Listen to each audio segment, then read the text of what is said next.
Bonjour à toutes et à tous, bienvenue sur ma chaîne Ciné-Série Galaxy. Aujourd'hui on se retrouve pour une nouvelle critique de film. Un film de science-fiction post-apocalyptique. C'est avec notre Frenchie Nora Arnezeder, qui jouait récemment dans Army of the Dead. Ça s'appelle Tides, ou bien en français La Colonie. Et je vous en parle sans spoilers, juste après le générique.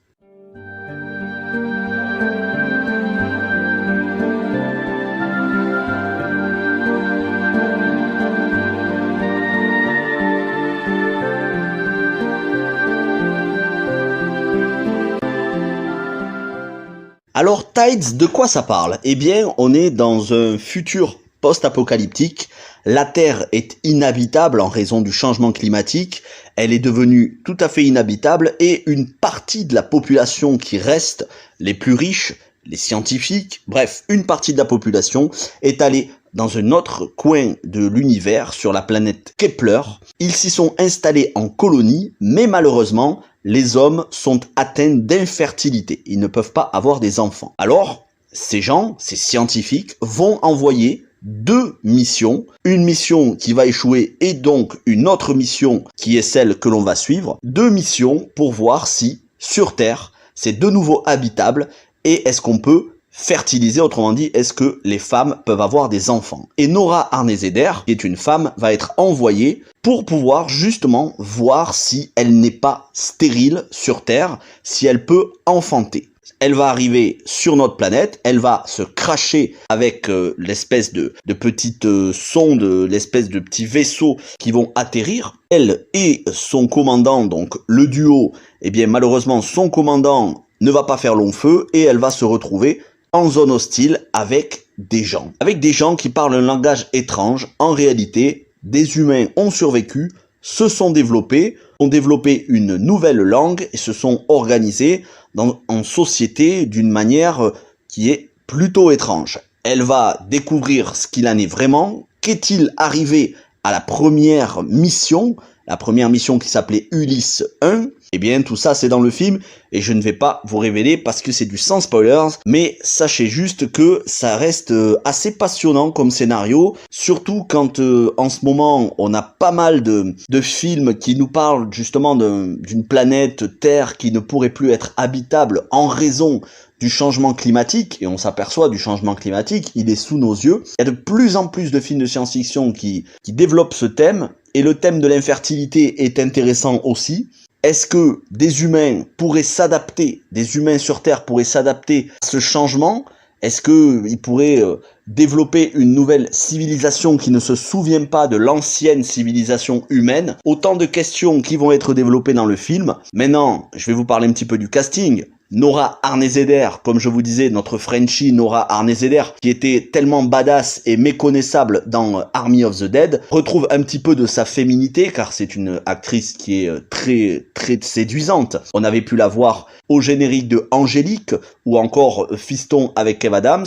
Bon, je sais qu'il y en a qui n'aiment pas trop Kev Adams, mais elle avait joué dedans, et surtout elle avait joué dans la série américaine Zoo en 3 saisons. On a pu donc la voir sur Army of the Dead, et maintenant dans ce Tides, où encore une fois elle a un rôle plutôt badass, bien qu'un petit peu plus féminine que dans Army of the Dead. Autre pointure au casting, et pas des moindres, Ian Glenn que vous connaissez pour le rôle de Jorah Mormont dans Game of Thrones, qui a joué dans la saga Resident Evil de Paul W.S. Anderson et dans tellement d'autres films qu'il me faudrait une vidéo entière pour vous faire sa filmographie. Et on retrouve une actrice que j'avais découvert dans les enquêtes du département V Profanation, Sarah-Sophie Bouznina, qui est une actrice danoise qui, cette fois-ci, fait le rôle d'une indigène, d'une terrienne, qui, elle, n'a pas quitté notre planète, qui parle une langue étrange, vous en saurez plus dans le film. Bref, je ne vais pas vous spoiler, et je vais passer aux points forts et points faibles du film. Alors, je suis obligé de commencer par les points faibles, il n'y en a pas beaucoup, mais ce sont des points faibles assez handicapants. Le premier, c'est la longueur.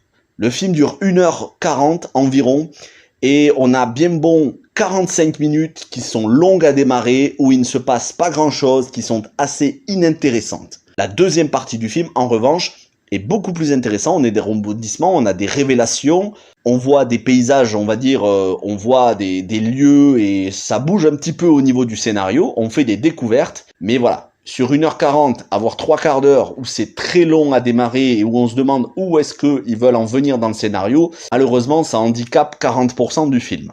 Le deuxième autre point faible, et après ça dépendra de votre goût personnel, j'ai trouvé que c'était le parti pris visuel. Le film baigne dans une ambiance poisseuse, dans une purée de pois, dans une brume constante. C'est fait exprès. Bien évidemment, ça fait partie du scénario, c'est pour dire que justement la Terre est toujours soumise à un dérèglement climatique.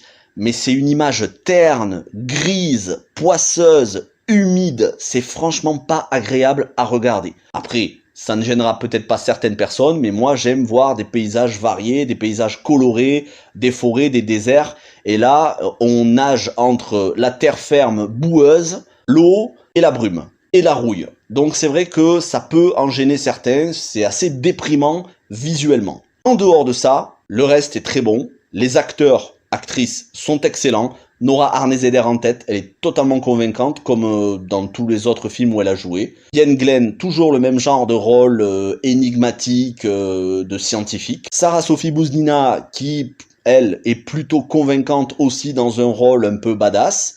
Et puis, la musique. La musique apporte vraiment un cachet au film.